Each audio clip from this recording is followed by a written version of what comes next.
Hey everyone, welcome to Postmodern. My name is Tristan Rickard. Today we will be discussing postmodernism in art and entertainment. And today we have a very special guest, Andrew Klavan. Andrew Klavan is an American writer of crime and suspense novels. He has been nominated for the Edgar Award 5 times and has won twice.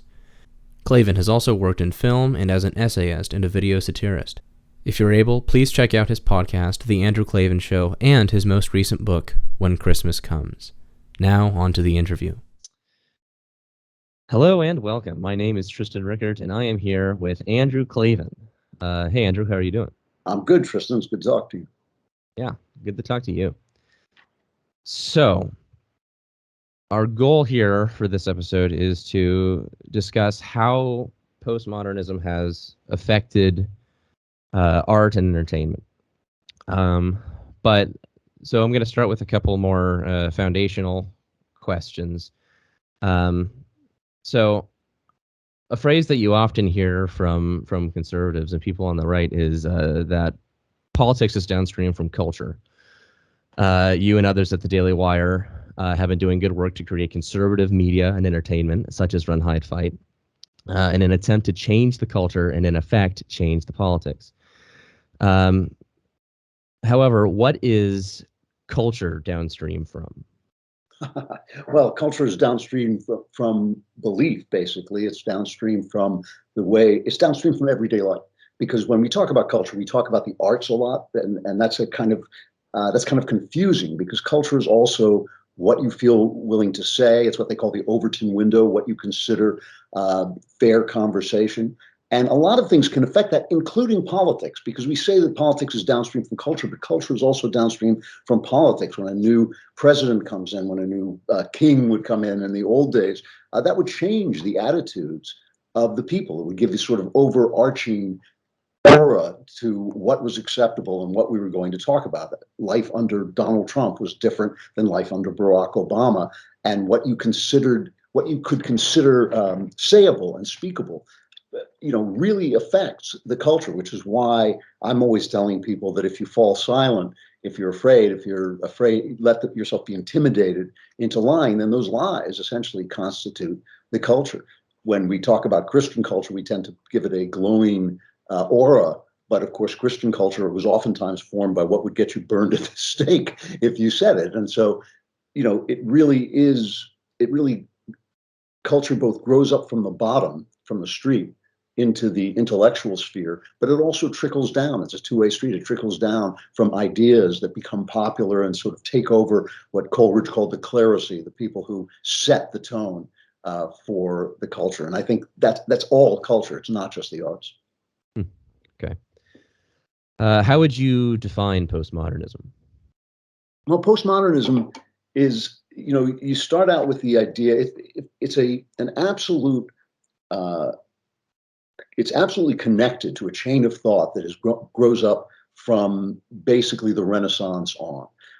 It's the idea that truth is a matter is subjective, that the arts are not an attempt to hold the mirror up to nature, but are essentially a self-reflecting mirror that hold the mirror up to themselves.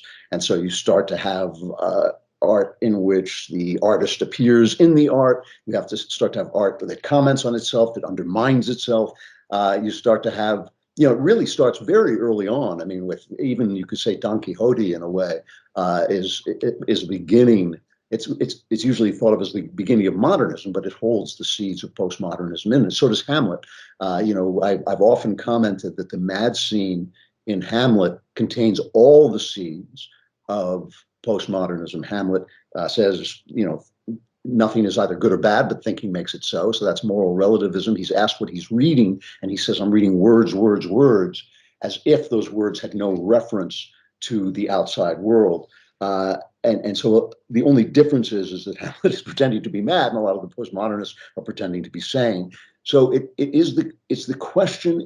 It's involved with the question of, is there an objective world, or is there only subjective truths, your truth and my truth, and all things can essentially be dissected and analyzed? I think that really has its beginning in philosophy with Nietzsche, basically saying once God is dead, there's no absolute morality, and therefore you only have the genealogy of morals, which is could be translated into the deconstruction of morals, the idea that everything comes out of some human desire. Usually it's the desire for power.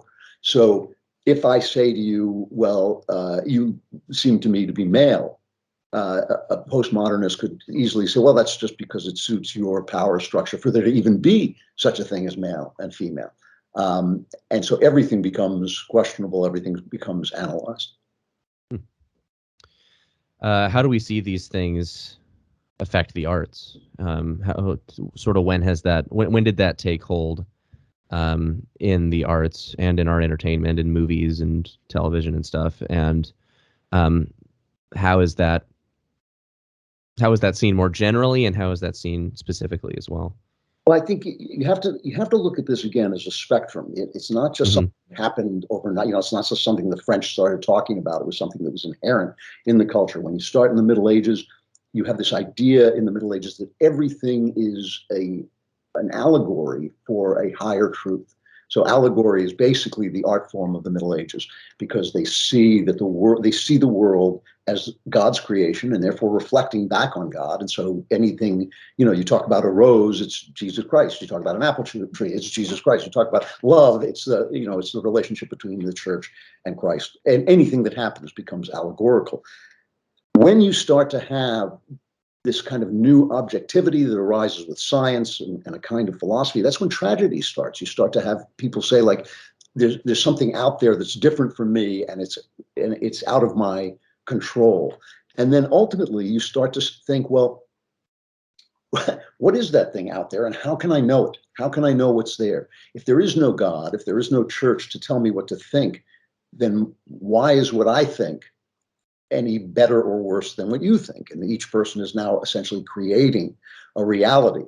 And that's when you start to get works like Finnegan's Wake and Ulysses, and works that essentially deconstruct the very art that they're in, that start to say to you, yes, this is a work of art, but if you are crying over the death of a character in this, you're crying over nothing, because this character isn't really here. And it starts to tell you that actually in the art form, and starts to almost make fun of you for having natural reactions to representative art. You can think of Magritte's painting, The Treachery of Representation, I think it's called, of a picture of a pipe with the subtitle, "This is not a pipe." And and that's a very, postmodern kind of idea, that this is just a representation, and you're not to react to it as what it seems to be. You have to react to it as what it is, which is a trick. I mean, art is a trick after all. It looks three-dimensional, but it's not. It looks like a pipe, but it's not. And you're supposed to be thinking about that. And so it begins to be a kind of, to my mind, a sinister objectivity, an objectivity almost as idolatry, where you start to think like, oh, my natural reaction to seeing Romeo and Juliet die is to weep because two young people have died. And I understand that it's representation, but I'm suspending disbelief. I'm having, I think, again, quoting Coleridge, I think, or possibly Wordsworth, I'm not sure, it's a willing suspension of disbelief in order to experience this vision of life that Shakespeare is giving you. Well, now you start to say, no, everything is irony, because you're being tricked into this interchange. And if you've ever read C.S. Lewis's book, a book I just read called That Hideous Strength, the devil in that book, Satan in that book, entices people into this kind of objectivity where they start to doubt their natural reaction. So on the one hand, if you have a pre-postmodern human being, he considers himself to be a more or less good machine, well-organized machine for observing moral reality. The death of young people is sad. The harm of innocent people is wrong. The giving of charity is right. These are things that we feel in our hearts. But now suddenly, all of that is up for grabs, and the human being becomes a machine of deception. No, the Earth is not the center of the universe. It just looks like that to you, and therefore everything is up for grabs. And that's what the modern arts can tend to do. They can tend to make fun of your conscience, to make fun of your perception of the world, to challenge you, to doubt yourself. And I think on the one hand, it has a certain rationale. Everything can be analyzed, everything can be strengthened, but it also can go into this, it can spiral into a genuinely dark corner of consciousness where you begin to feel that consciousness and perception are nothing at all. They're just deception. And that to me is insane. I mean, it is a kind of insanity. That's why Shakespeare makes Hamlet pretending to be mad, because even the people who say it don't believe it. Even the people who say all morality is relative do not believe it. You only have to punch their kid in the face and they'll suddenly realize, no, wait, that was wrong. That was actually wrong. And so it's kind of phony, as Shakespeare knew. And yet I think it's taken over our society in great swaths. What was your experience of the transition to postmodernism? Did you notice it as you were growing up, or in college, or? Oh, very much so, especially in college. You know, I would, because I never paid attention in school. I was largely self-educated, even though I went to school. You know, I have the degrees. You know, but in college, I started to hear the first professors come in and say, "Oh, you know, this image, you know, when you see, you know, claws scuttling across the sands of silent seas, that's nothing. It's not. There's nothing really there. And you know, when you feel the glory of the charge of the Light Brigade, you're a fool, because this is just warmongering and these kinds of questioning of natural emotions. I mean, when you see the discipline of the charge of the Light Brigade, the sacrifice of the charge of the Light Brigade, even though you know someone has blundered, you do feel, wow, you know, human beings can be very brave, can be very sacrificial. And all of this stuff started to come into question. What happened to me was when I was 19 years old, I read Dostoevsky's Crime and Punishment. And Dostoevsky, like Shakespeare, was a prophet. You know, he saw into the future that this idea was coming down the pike, that the great man is superior to normal morality.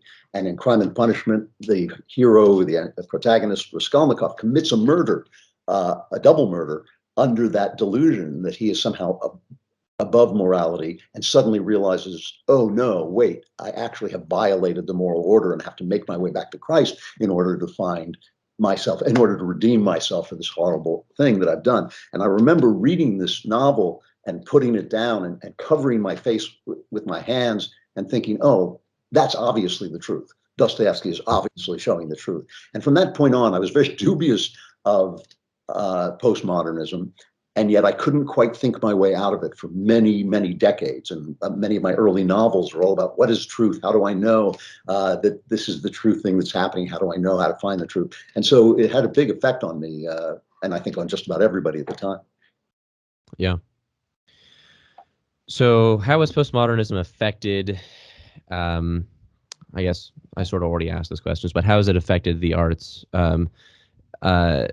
But like in the TV show specifically, or in movies specifically, what would be some examples of postmodern thought in those movies, in popular movies? Well, you can see things like, no, I mean, the most obvious one that we're living through now, which is certainly an effect of postmodernism, is the attack on gender and the idea of gender roles. You know, it's interesting, just to take a popular notion. There was a Netflix show that I really enjoyed called The Witcher. And The Witcher is about a monster hunter in a kind of medieval type milieu. And I commented on my podcast that there are powerful women in it who are witches, with which I had no problem. They had magic and all this. But then they had to add these scenes in which women were in sword fights and defeated men in sword fights. And I made a comment on the air that, you know, that's not what was going to happen. A woman against an equal man, a man of equal size and weight and age, the man is going to destroy her in a sword fight, in any test of strength, as we see happening now. I was attacked. I'm still being attacked for it. This is now over a year ago. I'm still having people attacking for me, saying, no, any woman, a woman can fight with a sword and all this. This idea that reality is is infinitely malleable, that your gender, your morals, your culture are infinitely malleable. The idea that every culture is equally sound. So I'm trying to think of like actual works of art. I think that during the wars on terror, you saw many movies, over a dozen movies, in which the Americans were evil and the Islamists were sympathetic. And I would look at that and I would think, now that is a result of postmodernism, because if one group is saying, you really shouldn't kill people for disagreeing with your religion, you really shouldn't treat your women like they're substandard citizens, you shouldn't mask them, you shouldn't kill people if they decide they want to change their religion. One side is right and the other side is wrong. There's no question about it. It doesn't. Everybody on earth is an Islamist. They're still wrong, and that's the thing that we know this. We all know this, but we know it in our heart, and we don't know why we know it in our heart. And especially if you don't believe in God and you don't believe you're made in God's image, you have no ground to stand on. And so this has permeated our cult, our arts, not the original sense, which is important to the West, that your enemy has worth, has moral worth. Your enemy has moral worth. That is the truth. But that their culture might be evil, for instance, and yours might be better. That idea has kind of gone with the wind. And if you say so, you're a bigot, you're a racist, all the things that they call you now. But all of that stuff is just based on this idea that your perceptions of morality are completely relative. They're just totally because of your culture and because you're white or American or Western or whatever. And it's simply not true. How has the internet and social media fueled this? I'm going to give you an answer to that, but I'm going to tell you it's almost too early for anybody to have an answer to this. We are really, even you are really in the first generation of the internet. A generation will come up that accepts the internet as just, the steady state of the world.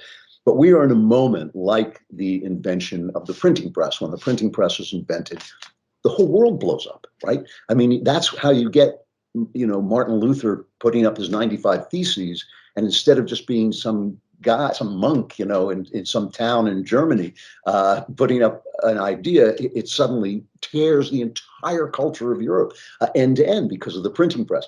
The distribution of Bibles in the local languages, all of this stuff. We have now got a printing press in spades. This is the printing press times a million. And so we don't really know entirely what the effect is going to be. What I see so far is a serious division between people who believe that life in what is now being called the metaverse is life, and people who think that life in the metaverse is a possibly adjunct to real life. So, if you can go on, going back to this gender thing, which I just think is such an obvious example of all this, that if you can go online and essentially represent yourself as a different person, you are a different person, or you're a liar. One of those two things is true, right? You're either, a fantasist, or you've actually changed. You see people. A really interesting example of it, though not that savory, is pornography, where you see people so addicted to pornography that they are no longer actually attracted to actual living people. That is a fascinating example of postmodernism coming to life. Like, is it better? Is it worse? Is it just the same to be fascinated by shapes on a screen as it is to have a loving relationship with an actual human being? There are people who now will tell you it's the same thing. There's no difference. Why should it be if we're just meat puppets with chemistry sets inside? Why should there be any difference between a loving, lifelong relationship and a movie that you watch on the screen? So what effect that's going to have over the long run, I don't know. But what I'm seeing right now is a true division between people who want to disappear into the metaverse and people who want to wrestle their lives back down to some reality. You know, you have a lot of people who say, when they hear that, they talk about objective morality. You hear this from Christians a lot. There's an objective morality. Well, obviously that's true. I mean, at the extreme level, you simply cannot say that it's the same morally to give a beggar bread and to torture a child for your own personal pleasure. You cannot say that. But within those, in the middle, you know, we understand that ethics are different in different cultures, and a person might be virtuous in France who might be seen to be not virtuous in England. You know, we understand that there are differences in culture. However, the key to Christian morality, the central point of Christian morality, is what I call the great speculation, which is the speculation that your inner life is as important to you as mine is to me, and both are equally important to God. And that's the great speculation. And once you lose that, then abortion becomes fine. Really, killing of any kind becomes fine if you can rationalize it away. If you can say, well, this child is suffering and is not going to have a happy life, let me just exterminate it and all will be well. Or the human race needs to be bettered. Let me just wipe out this substandard section of humanity and we'll all evolve into something better. And it's only when you say, make the great speculation, that person I'm wiping out is as important to him as I am to me, and only equally important to God. You know, we're both equally important to God. Only when you do that, you start to build a morality from that. And again, the morality may shift in different cultures, but once you get rid of that great speculation, you've gotten rid of everything. And if you think about it, just going back over this conversation, postmodernism brings that speculation into question. It brings into question whether my compassion for you, my identification with you, my love for you as a fellow creature on the planet and a fellow creation of our mutual creator is just an illusion. You know, it could just be an illusion. And at that point, all morality is equal. You know, the morality of a Hitler and the morality of John Paul II, exactly the same, just some kind of individual, individual perception.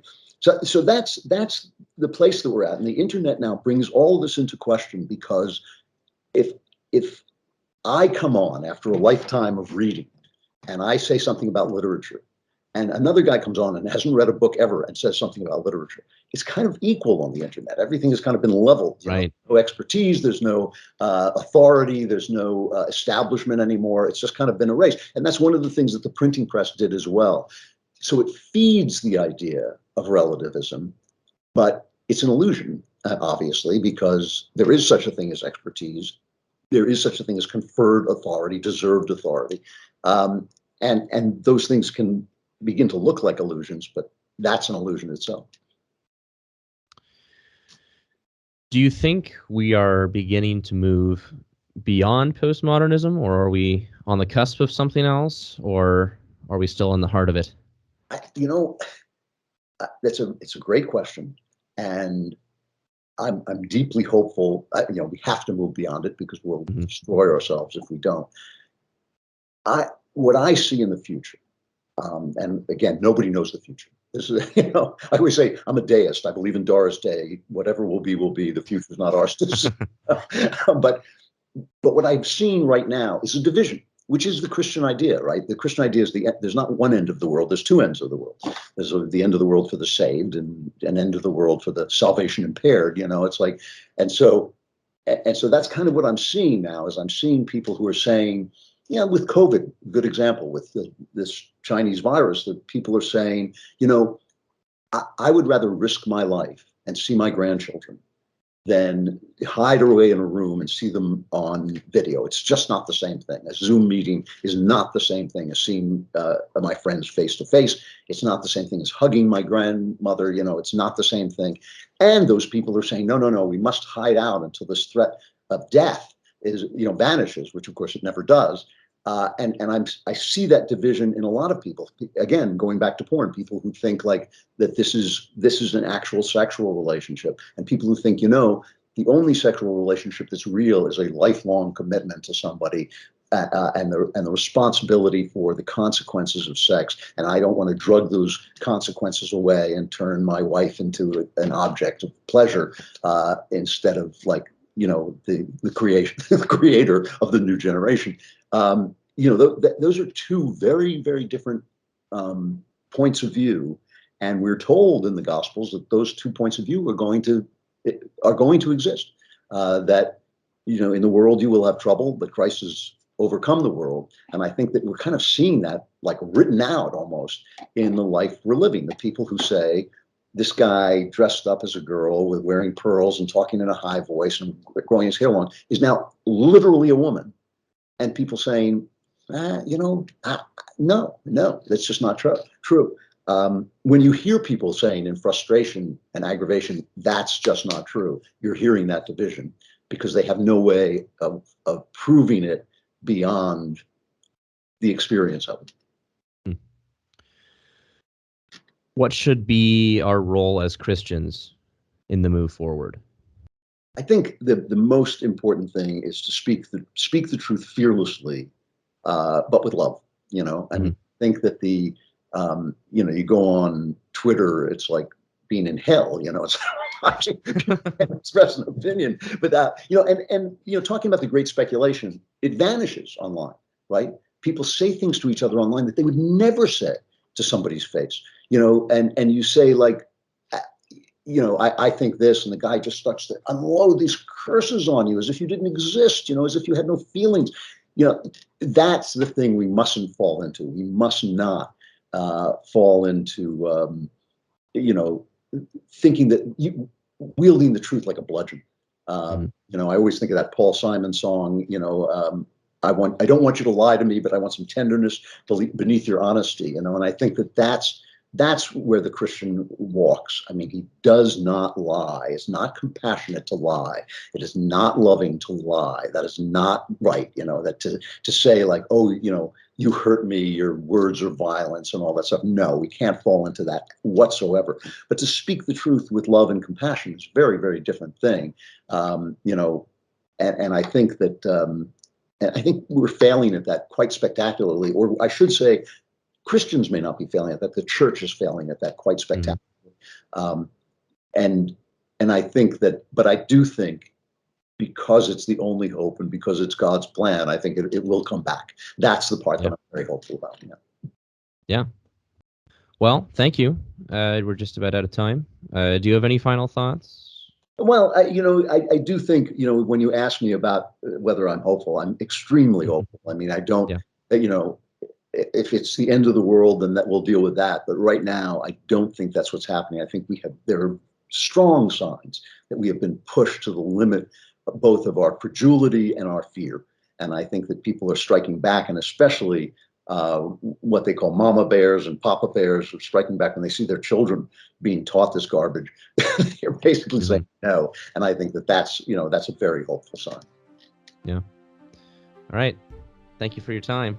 It's a pleasure, Tristan. I hope that's been helpful. It's been very helpful. Thank you. Bye.